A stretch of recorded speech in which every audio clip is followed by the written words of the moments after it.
السلام علیکم ورحمۃ اللہ وبرکاتہ۔ امید ہے کہ سبھی ساتھی خیر و عافیت کے ساتھ میں ہوں گے، اور دعا ہے کہ اللہ تبارک و تعالی سبھی کو خیر و عافیت کے ساتھ میں رکھے۔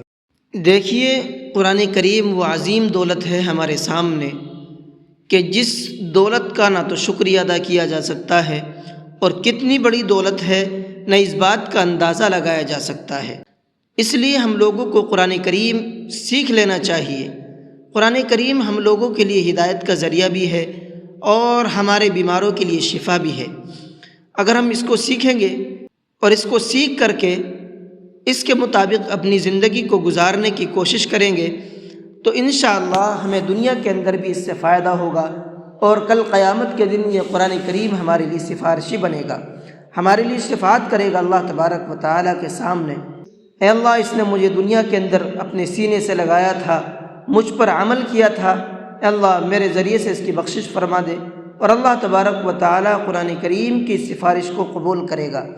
اس لیے ہمیں قرآن کریم کو سیکھنا چاہیے اور سیکھنے کی کوشش کرنی چاہیے۔ بہرحال ہم قرآن کریم کو تجوید کے ساتھ میں پڑھنا سیکھ رہے ہیں، اور الحمدللہ 2 پارے ہمارے مکمل ہو چکے ہیں، ایک تو عامہ کا پارہ اور دوسرا پہلا پارہ۔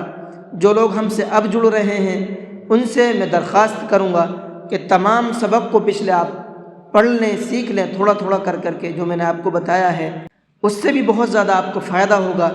اور جو آپ کے سامنے اب سبق آ رہے ہیں، ریگولر ہمارا روزانہ سبق آتا ہے، ان سبق کو روزانہ آپ سن کر کے پڑھنے کی کوشش کیجئے، پریکٹس کرنے کی کوشش کیجئے، انشاءاللہ بہت زیادہ فائدہ ہوگا۔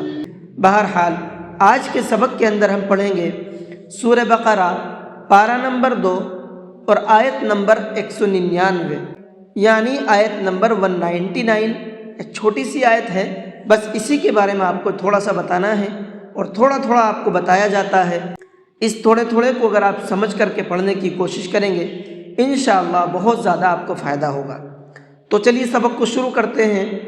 اعوذ باللہ من الشیطان الرجیم، بسم اللہ الرحمن الرحیم، ثم افیضوا من حیث افاض الناس واستغفروا اللہ۔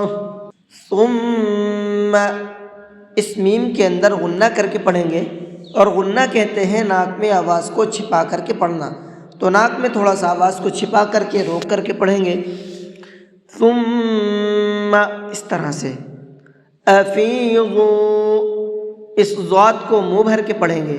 من حیث، یہاں پر یہ نون ساکن ہے، اس نون ساکن کو صاف صاف پڑھیں گے، جلدی پڑھیں گے، ظاہر کر کے پڑھیں گے، اس لیے کہ نون ساکن کے بعد میں ہا ہے، اور ہا اظہار کے حرفوں میں سے ہے، تو اب اس نون کو ظاہر کر کے پڑھیں گے، صاف صاف پڑھیں گے، یہاں پر غنہ اخفا نہیں کریں گے۔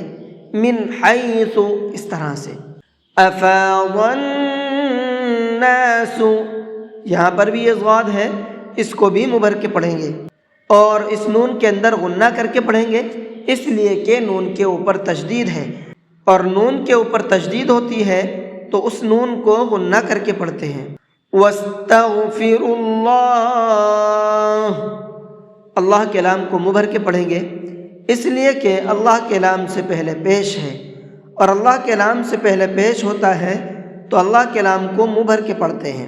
ان اللہ غفور رحیم، اس نون کے اندر بھی غنہ کریں گے، اس لیے کہ نون کے اوپر تشدید ہے، اور اللہ کے لام کو یہاں پر بھی منہ بھر کے پڑھیں گے، اس لیے کہ اللہ کے لام سے پہلے زبر ہے، اور اللہ کے لام سے پہلے زبر ہوتا ہے تو اس اللہ کے لام کو بھی منہ بھر کے پڑھتے ہیں۔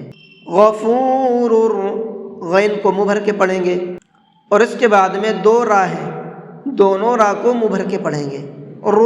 الرحیم، تو یہ آج کے سبق آپ کا مکمل ہو چکا ہے۔ اس سبق کے اندر جو تجویدی پوائنٹ ہیں، تجوید کے قاعدے ہیں، وہ میں نے آپ کو بتا دیے ہیں۔ ان تمام قاعدوں کو، تمام رول کو دھیان میں رکھ کر کے اگر آپ پریکٹس کریں گے تو انشاءاللہ بہترین قرآن کریم پڑھنا سیکھ جائیں گے۔ اور پھر اس آیت کو پڑھنا کیسے ہے، ایک بار میں آپ کو پڑھ کر کے بھی سنا دیتا ہوں. ثم افیضوا من حیث افاض الناس واستغفروا اللہ ان اللہ غفور رحیم. جی آج کے سبق کو یہیں پر ختم کرتے ہیں. السلام علیکم ورحمۃ اللہ وبرکاتہ.